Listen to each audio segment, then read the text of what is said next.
All right, Shalom. I want to start out with giving all praise and glory to Yahweh, Ba'ashem Yahushai, Ba'ashem Harakakadash. The one to see the apostles now is a great millstone. Peace and salutations to the hopeful elect. Another walk and talk through the spirit. And I'm gonna mention a few things, that went on this week and that I didn't get to make mention of as far as in lessons. Right? Now, one of the big things that I've seen is how, the local authorities, meaning the police departments down here where I'm at in Pittsburgh, have drawn back. What do I mean? There's going to be less police force on the streets. Now, I found it real funny how crime is increasing rapidly, and now they're pulling officers back off the streets, right? And really, a lot of officers are getting fed up. That's why a lot of officers, when they're in their due time now, especially dealing with the whole scamdemic, that situation, had a lot of officers themselves draw back from the force. And basically what they were saying was, and this is more here in Pittsburgh, other cities, states, counties, where whole departments were withdrawing themselves,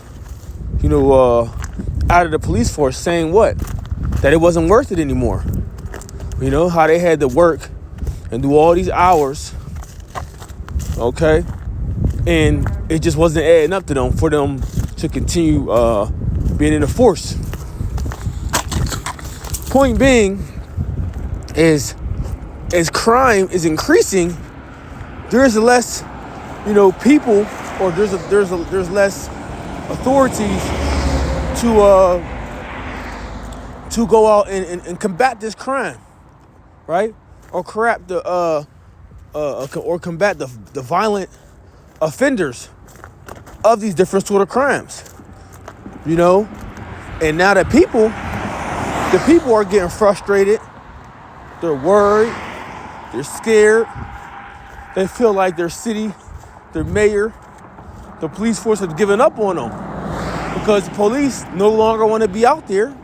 A lot of them, they no longer want to be out there, being on duty. They just feel it's not worth it, which is very understandable, right? Their pay is not where it should be. They got to work these long shifts, forced overtime. That was a thing. They had forced overtime, they had forced overtime because the lack of employees, So a lot of them just was like, what? The ones at the age where they was able to retire, a lot of them have retired or they're on the way to retire. And the other ones just said, shit, I'll go get me a desk job. I'll go find me another career. The hell with this. So this is what's happening all across the U.S. And guess what? Crime is increasing, like I said. I was watching a clip yesterday of the whole, this whole border situation, right? Because it's already getting out of hand, and it's going to get a lot worse. Even the people here, they're pissed. They're pissed how, like we always say, or like I always say, of how these people could come from another country and get all this aid, but here you are, been living here your whole life, and you getting treated like shit. You ain't getting no help. Right? You on your last leg. Well, here it is. Someone else coming from another country, getting medical aid, getting basically just getting supplied with all the needs. Matter of fact, hold on. You know what? I do got a clip, just because I mentioned that. Hold on. See if I can play this clip real quick.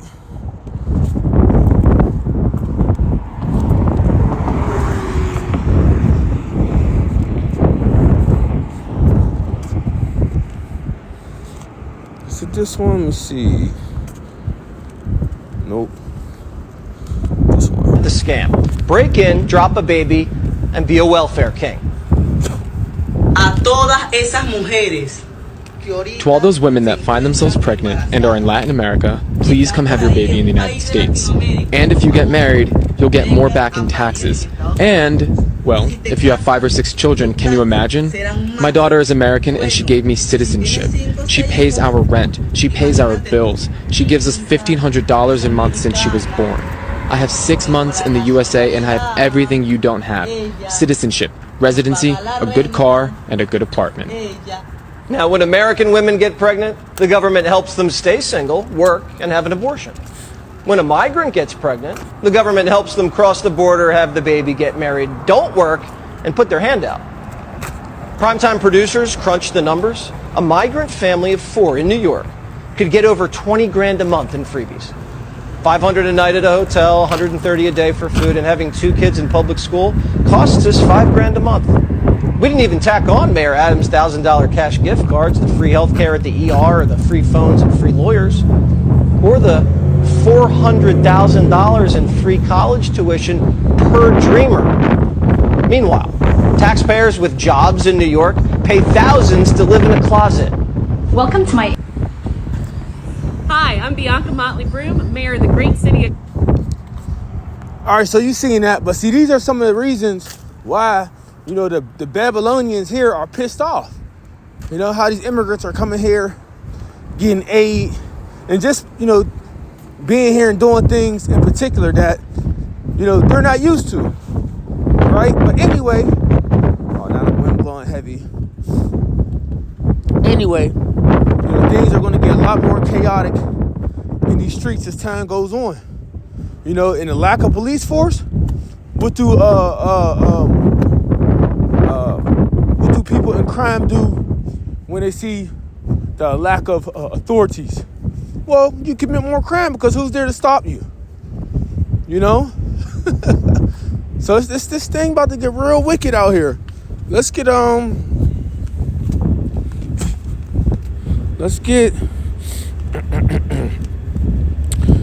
Ezra chapter 15 verse 14. It says, "Woe to the world and them that dwell therein, for the sword in their destruction draweth nigh, and one people shall stand up and fight against another, and swords in their hands." And we're coming into these times. You know, the CIVILWARS, right? We're coming into all these different affairs or wars. RACE, FOOD, famine. You know, all these different things are upon us, and there's no stopping it, because this is all biblical prophecy. So everything is being set forth for the of Babylon the Great. You know, there's going to be a WAR with inside of the unwalled village, right? Which is America, Babylon the Great, because this is a city, as it's also referred to, the great city. This is a city without protection.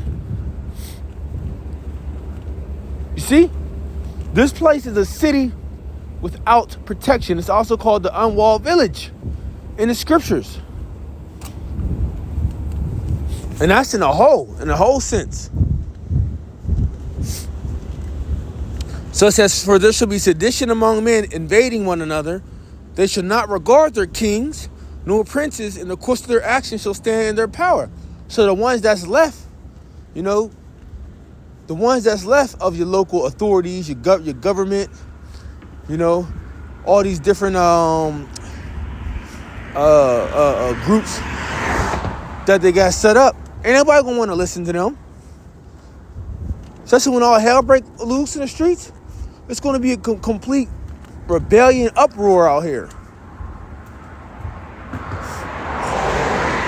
When you start trying to take people's, let's just say the people that believe in the patriotic Babylonians, who believe in the Constitution, who believe in their rights, or the people that just believe in their God-given rights, they gonna stand up. They gonna stand up and what? They gonna fight. And they're not going to care what the hell, these authorities got to say. This is another reason why what? Why they're trying to disarm the people. So it is easier to take them down. So it is easier, to make them comply. So they could just easily force a man out of his home. Him and his family to go elsewhere. Or take him to some type of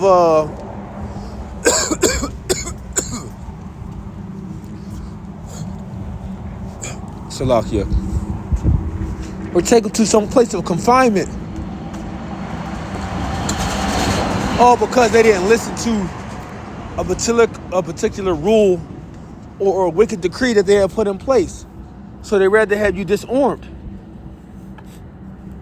Easy to take down the people like that. Right? It says, in the course of their actions shall stand in their own power, and a man shall desire to go into a city, or should not be able. There's many reasons this can take place. You got the M law that they can put in place where you can't travel is banned. It can be for another a whole pestilence ordeal, where now there's quarantine zones. Or they could just have it set up to where they put everything on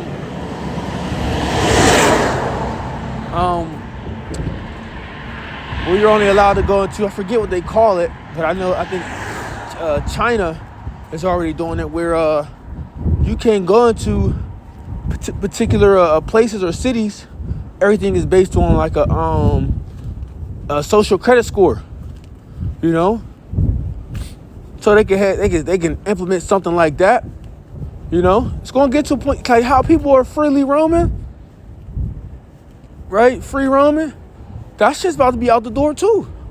You ain't gonna be able to just go where you want, when you want, travel where you want. That's about to be out the window. So you people are in for a rude awakening, because see, Babylonians are used to be able to travel when they want, where they want, if they got the means to do so. But that shit's about to be put to an end.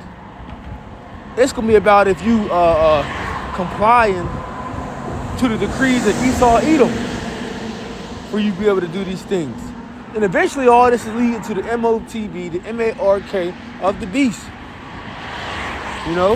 Which he wants to implant in you.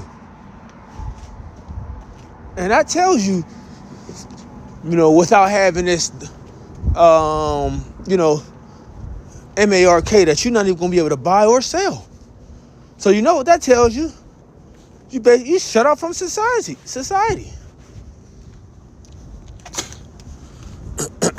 So verse 18 says, for because of their pride, the city shall be troubled, and the houses shall be destroyed, and men shall be afraid.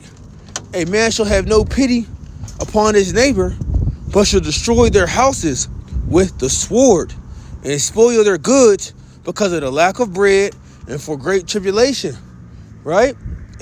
We're coming into these troublesome times.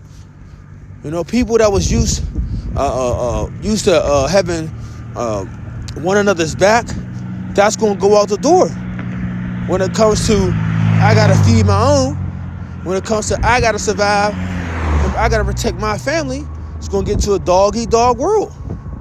And see, in these times, this is where, you women, y'all going to go back into your natural state.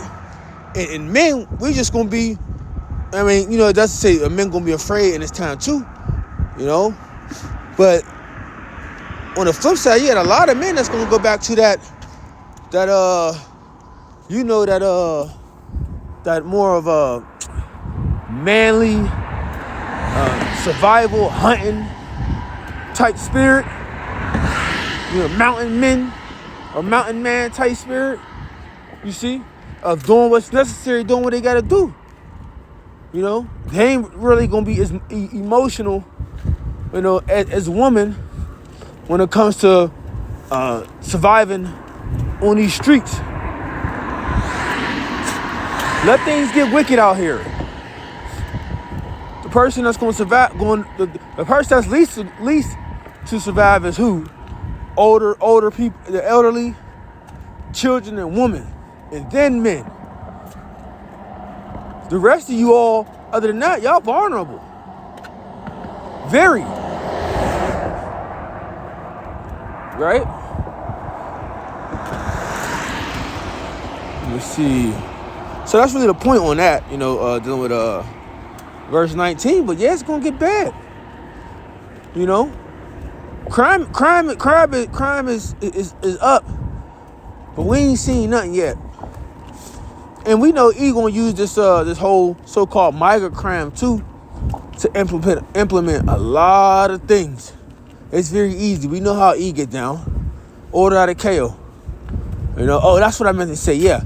So they think they said and they just used Texas. I forget the other city they used. They said Texas was getting like 300,000 people a month. 300,000 immigrants a month is insane. Then they said start from like 2022. That is insane. So they said since that time, around 2022, if I'm not mistaken, what they mentioned, they said an estimate of 13 million have came across that border. Right? And when this is all nations, ain't just people coming from South America, all nations. You know? A lot of different nations. I'll say that. A lot of different nations. So, and with that being said, it's a lot of men. A lot of who? What is being mentioned a lot too? It ain't just regular men. It's saying men with their families and men carrying children, which there's a few. But a lot of times, what you are hearing, videos you are seeing, you know, that's being recorded, and questions that's being asked to these people, there's a lot of military-age men. You know, you want to question yourself, why is this happening? Well, we know why this is happening.